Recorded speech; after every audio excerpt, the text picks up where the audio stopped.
धपाटे खाणार का? धपाटे अहो खाण्यातले धपाटे, ज्याला आपण थालीपीठ म्हणून सुद्धा ओळखतो. आता जनरेशन मिलियन असू देत किंवा जनरेशन जेनजी असू देत, जे मिलेट फूड म्हणून डाएटच्या नावाखाली प्रमोट केलं जातं त्यालाच आपण थालीपीठ सुद्धा म्हणतो. कारण यामध्ये बऱ्याचशा प्रकारचे धान्य ही भरड केलेली असते आणि त्याचं आपण एकत्रित मिश्रण करून एक पिठाचा गोळा करतो व त्याचं थालीपीठ तयार करतो.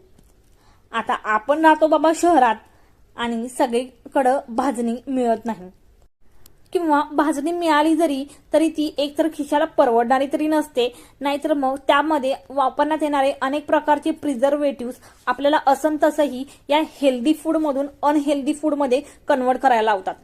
बरं, आमच्याकडं आठवड्यातला सोमवारचा उपवास सोडून बाकीचे जे उपवास असतात त्याला हे धपाटे खाल्ले जातात. इंटरेस्टिंग आहे पण छान आहे.